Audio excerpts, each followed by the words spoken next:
نحمدہ ونصلی علی رسولہ الکریم اما بعد فاعوذ باللہ السمیع العلیم من الشیطان الرجیم من حمزہ ونفخہ ونفثہ بسم اللہ الرحمن الرحیم یا ایہا الذین آمنوا اطیعوا اللہ واطیعوا الرسول ولا تبطلوا اعمالکم، اے ایمان والو اللہ اور اس کے رسول کی اطاعت کرو اور اپنے اعمال باطل نہ کرو، برباد نہ کرو۔ صدق اللہ العظیم۔ رب اشرح لی صدری ویسر لی امری واحلل عقدۃ من لسانی یفقہوا قولی، رب زدنی علما، رب زدنی علما، رب زدنی علما۔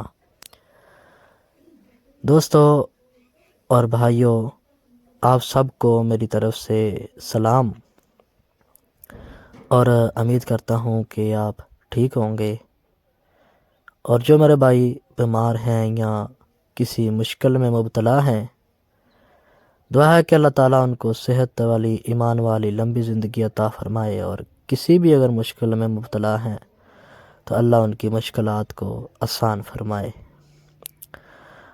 اور جو میرے بھائی خصوصاً قاری بلال احمد قریشی صاحب، اللہ تعالیٰ ان کو صحت والی لمبی زندگی عطا فرمائے، وہ اللہ کے دین کا بہت کام کر رہے ہیں۔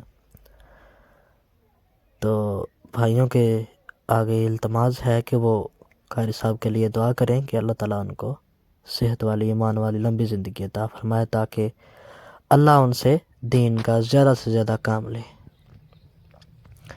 اچھا بھائیوں، آج کی اس ویڈیو میں جو میں آپ کی خدمت میں لے کر حاضر ہوا ہوں، پچھلی ویڈیو میں ہم نے وضو پہ بات کی تھی، اور آج کی اس ویڈیو میں ہم غسل پہ بات کریں گے، کیونکہ یہ چیزیں بہت ضروری ہیں، اور جہاں تک ہو سکتا ہے ہم آپ تک پہنچاتے ہیں رہتے ہیں دین کی انفارمیشن، تاکہ اس میں ہماری بھی رہنمائی ہو جائے اور آپ کی بھی رہنمائی ہو جائے۔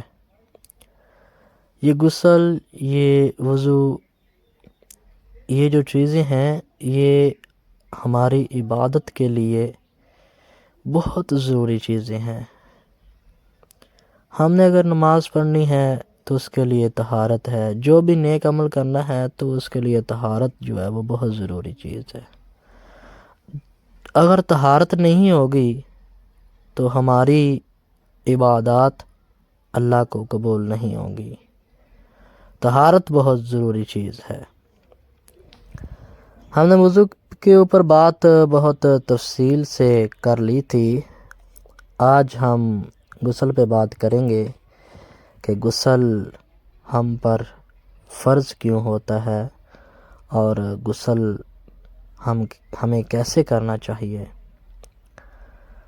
اگر مردوں کی بات کی جائے تو غسل جب ہم اپنی بیوی سے جماع کرتے ہیں، یعنی ہم بستری کرتے ہیں، تو اس کے بعد غسل جو ہے وہ ہم پر فرض ہوتا ہے، چاہے منی نکلے یا نہ نکلے، ہم پر غسل جو ہے وہ ضروری ہے، ہم نے وہ کرنا ہے۔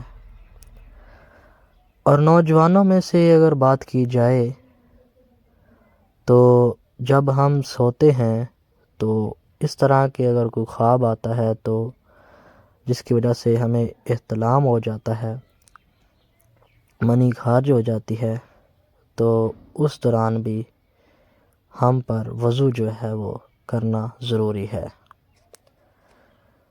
اور بھی وجوہات ہیں جن وجوہات کی وجہ سے منی خارج ہو جائے، وہ غسل کا جو ہے وہ سبب بن سکتی ہے۔ البتہ اگر کوئی ایسی بیماری ہے تو پھر بار بار غسل کرنا نہیں چاہیے، وضو کر کے اور کپڑے کو اچھی طرح وہ صاف کر کے تو وضو کر لینا چاہیے، وضو کر کے عبادت کر لینی چاہیے، نماز پڑھ لینی چاہیے۔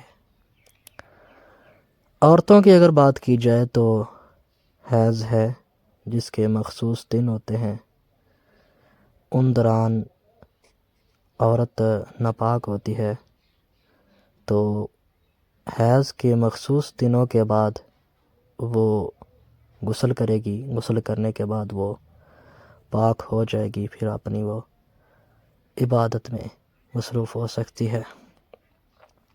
ان دوران وہ عبادت نہیں کر سکتی۔ جس دن اس کو حیض آتا ہے اور جتنے دن بھی وہ اس میں مبتلا رہتی ہے، اتنے دن وہ نماز نہیں پڑھ سکتی۔ اچھا، ایک ہے نفاذ۔ نفاذ اسے کہتے ہیں جو 40 دن بچہ جننے کے بعد ماں پر وہ کفیت ہوتی ہے، جو خون آتا ہے، اس کے بعد 40 دنوں کے بعد وہ غسل کرے گی۔ غسل کرنے کے بعد وہ نماز ادا کرے گی، اس پر بھی غسل فرض ہے۔ یہ چیزیں ہیں جہاں تک میں بتا سکتا ہوں، کیونکہ اللہ جو ہے وہ حق کی بات بیان کرتے ہوئے شرماتا نہیں ہے، تو اس لیے میں بغیر شرماتے ہوئے میں آپ کو بتا رہا ہوں، کیونکہ یہ میری ماؤں اور بہنوں کے لیے بات بہت ضروری ہے۔ ہمارے علماء کرام نے اور جو ہمارے مولوی ہیں، انہوں نے یہ باتیں جب سے بتانے کم کر دی ہیں یا بتانی چھوڑ دی ہیں، اس وقت سے لے کر آج تک ہمارے لوگوں کو پتہ نہیں چلا، ہماری ماؤں بہنوں کو پتہ نہیں چلا کہ کس طرح ہمیں غسل کرنا چاہیے، یا ہم بستری کے بعد وضو کرنا ہے، غسل کرنا ہے یا نہیں کرنا۔ تو ان چیزوں سے جو ہے نا ہماری عوام محروم ہو چکی ہے۔ تو اس لیے میں نے یہ ضروری سمجھا ہے کہ اس پر میں کھل کے بات بیان کر دوں، تاکہ کوئی بات چھپی نہ رہ جائے۔ اچھا دوستو، اگر آپ کے پاس پانی موجود نہیں، تو پچھلی ویڈیو میں نے وضو پہ بات کی ہے، اگر آپ کے پاس پانی نہیں تو آپ تیمم کر سکتے ہیں۔ اگر آپ اپنی بیوی سے مشاہبت کرتے ہیں، ہم بستری کرتے ہیں، اس کے بعد آپ کے پاس پانی نہیں تو آپ تیمم کر سکتے ہیں، یا آپ کے اوپر کوئی ایسی بیماری ہے جس کی وجہ سے آپ غسل نہیں کر سکتے، تو اس دوران بھی آپ وضو کر سکتے ہیں۔ اگر آپ کے پاس وضو کے جتنا پانی ہے تو آپ وضو کر سکتے ہیں، اگر وضو کی جتنا پانی نہیں ہے تو آپ تیمم بھی کر سکتے ہیں۔ یہ اتنی آسانی اللہ تعالیٰ نے دین میں پیدا کی ہے، ہمیں مشکل میں پڑنے کی ضرورت نہیں ہے۔ یعنی اگر آپ بیمار ہیں تو آپ کو غسل کرنے کی کوئی ایسی ضرورت نہیں ہے، یعنی کہ مشکل میں پڑنے کی ضرورت نہیں ہے، آپ وضو کر کے بھی آپ نماز پڑھ سکتے ہیں۔ اپنے کپڑے چینج کر لیں، کپڑوں کو جہاں منی لگی ہے یا کوئی نجاست لگی ہے تو اس کو صاف بھی کر سکتے ہیں، یعنی اس کو اچھی طرح دھو کے بھی وہی کپڑے بھی پہن سکتے ہیں۔ اچھا بھائیو، آج ہم غسل پہ بات کریں گے۔ غسل کا جو طریقہ ہے وہ یہ ہے کہ آپ نے سب سے پہلے استنجا کرنا ہے، ٹھیک ہے؟ استنجا کرنے کے بعد آپ نے غسل خانے میں چلا جانا ہے۔ اگر تو غسل خانہ ایک ہی ہے، یعنی واش روم بھی اس کے اندر ہے اور غسل خانہ نیچے بنا ہوا ہے، تو آپ کپڑے پہلے ہی اتار کے پھر استنجا کریں اور اس کے بعد غسل کے لیے تیار ہو جائیں۔ اگر الگ ہے تو پھر آپ استنجا کر کے دوسرے غسل خانے میں جائیں، کپڑے اتاریں، اس کے بعد آپ مکمل یعنی کہ کپڑوں کو اتار کے اور جہاں پہ نجاست لگی ہے وہاں اس کو اچھی طرح دھوئیں صابن لگا کر۔ اگر صابن موجود ہے تو صابن لگا لیں تاکہ وہ نجاست جو ہے وہ اچھی طرح اتر جائے، یعنی اگر خشک ہو گئی ہے نجاست تو وہ پھر بھی اتر جائے گی۔ اس کے بعد آپ نے مکمل وضو کرنا ہے، جیسے نماز کے لیے وضو کیا جاتا ہے۔ اس دوران آپ نے کوئی کلمہ نہیں پڑھنا۔ ویسے ہم نماز کے لیے جب وضو کرتے ہیں تو ہم پڑھتے ہیں بسم اللہ جب ہاتھوں میں پانی ڈالنے لگتے ہیں، تو اس طرح آپ نے کوئی کلمہ نہیں پڑھنا، کوئی لفظ نہیں بولنا. آپ نے وہ ہاتھوں پہ پانی ڈالنا ہے، پھر کولی کرنی ہے، ناک میں پانی ڈالنا ہے اور وضو پورا کرنا ہے. وضو کرنے کے بعد جہاں آپ پہنچے نا کونیوں تک آپ نے وضو کرنا ہے. اس کے بعد آپ نے سر پہ 3 مرتبہ پانی ڈالنا ہے. دائیں طرف چولہوں میں پانی لے لیں، 3 دفعہ پانی دائیں طرف ڈالیں اور 3 دفعہ پورے سر پہ ڈال دیں.